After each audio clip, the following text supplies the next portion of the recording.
1982 ဝန်းကျင်ပြင်သစ်နိုင်ငံကဆင်းရဲတဲ့လယ်သမားမိသားစုမှာတာရာကိုမွေးဖွားခဲ့ပါတယ်။သူကငယ်စဉ်ကတည်းကအစားအသောက်အလွန်အမင်းတောင်းကျမ်းတဲ့သူဖြစ်ပြီးတော့အသက်18နှစ်အရွယ်မှာတနေ့ကိုနွားတစ်ကောင်ရဲ့၄ပုံတစ်ပုံလောက်ကိုကုန်အောင်စားနိုင်ပါတယ်။ဒါပေမဲ့ထူးခြားတာကသူကဝမလာဘဲနဲ့ကိုယ်လေးချိန်ပေါင်100လောက်ပဲရှိနေရပါ။တာရာရဲ့ရုပ်ပိုင်းဆိုင်ရာကိုကြည့်လိုက်မယ်ဆိုရင်လေဗဇက်ကအလွန်ကျယ်ပြောပြီးတော့သွားတွေကလည်းညစ်ပတ်ပေနေတတ်ပါတယ်။ဗဇက်ထဲမှာလည်းကျုပ်12လုံးလောက်ကိုအသာလေးတူလောင်ထားနိုင်ပါတယ်။ဘိုက်ပြည့်နေချိန်မှာကိုဝင်ဆောင်တယ်လို့ဘိုက်ကြီးကဖောင်းထွက်လာပြီးတော့ဘိုက်ဟောင်းလောင်းဖြစ်နေတဲ့အချိန်မှာတော့ခပတ်အလဲမှာရေပြားကြီးတွဲလောက်ကျနေတယ်လို့မျိုးဖြစ်နေတတ်ပါတယ်။အနံ့ကလည်းအရန်ဆိုးရွားပြီးတော့ဂိုက်20အကွာနေတာမခံမရက်နိုင်အောင်နန်းစော်နေတတ်ပါတယ်။နောက်ဆုံးမှာတော့သူ့မိသားစုကကျွေးမွေးဖို့မတတ်နိုင်တော့တာကြောင့်သူ့အိမ်မောကနေနှင်ထုတ်လိုက်ကြပါတယ်။အိမ်မောဆင်းလာပြီးတဲ့နောက်မှာတော့တာရာအစားစားပြတဲ့လမ်းဘေးဖြော်ဖြေသူတယောက်ဖြစ်လာခဲ့ပါတယ်။ပန်းသီးတွေကြက်ဥတွေနဲ့ဝိုင်ပလင်းတွေတော့တလုတ်ထဲညိုချပြလို့ရှိပါတယ်။1995ခုနှစ်စစ်ပွဲအတွင်းမှာသူကစစ်ထဲဝင်ခဲ့တယ်။စစ်တပ်ကလည်းပုံမှန်ထက်4ဆလောက်ပိုကျွေးခဲ့မယ်။သူကဘိုင်းမမခဲ့ပဲနဲ့အမိုက်ပုံတွေကနေပြီးတော့စာရီကိုရှာစားနေတယ်။နောက်ဆုံးမှာအားရင်ကုန်ခန်းပြီးတော့ဆေးရုံရောက်သွားတဲ့အခါ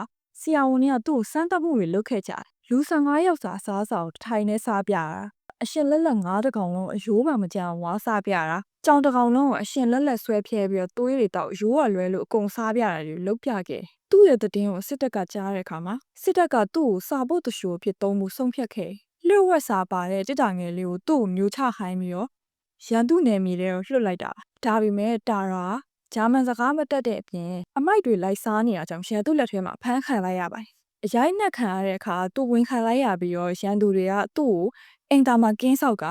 သူ့ဖိုက်ထဲကစာကိုပြန်ထုတ်စေခဲ့ပါတယ်။စာထဲမှာတကယ်တော့အရေးကြီးတဲ့သတင်းချက်လက်ဘာဆိုဘာမှမပါပါဘူး။နောက်ပိုင်းမှာတော့ဆေးရုံပြန်ရောက်ခဲ့။ဆေးရုံပြန်ရောက်တဲ့အခါမှာလည်းသူ့ရဲ့အစားအသောက်ယောဂါကိုကုသဖို့စ조사ပေမဲ့မအောင်မြင်ခဲ့ပါ။သူကဆေးရုံကသွေးဖောက်ထုတ်ထားတဲ့သွေးလေးကိုခိုးတောက်တာရင်ခွဲရုံကအလောင်းတွေကိုခိုးစားဖို့စ조사ရတဲ့အထိဖြစ်လာပါတယ်။နောက်ဆုံးမှာတော့ဆေးရုံက14လသားရွယ်ကလေးတယောက်ပျောက်ဆုံးသွားတဲ့အခါအားလုံးကတာရာစားလိုက်ပြီလို့ယူဆပြီးတော့သူ့ကိုမောင်းထုတ်လိုက်ပါတယ်။4နှစ်အကြာမှာတော့တာရာဟာ TB ရောဂါနဲ့သေဆုံးသွားပါတယ်။ရင်ခွဲစစ်ဆေးချက်တွေကသူ့ရဲ့အစာရင်ကတကိုယ်လုံးနှီးပါနေရယူထားပြီးတော့ဗဇက်ကနေအစာရင်အထိလောင်ရည်တစ်ခုလိုပွင့်နေတာကိုတွေ့ရှိခဲ့ရပါတယ်။အဲ့တော့ညီကုန်းချုပ်အနေနဲ့ပြောပြရမယ်ဆိုရင်တော့ဒီပုံမြင်မှာသင်ခန်းစာဆိုတာမရှိပါဘူး။အစအနေဆုံးအထိဟာ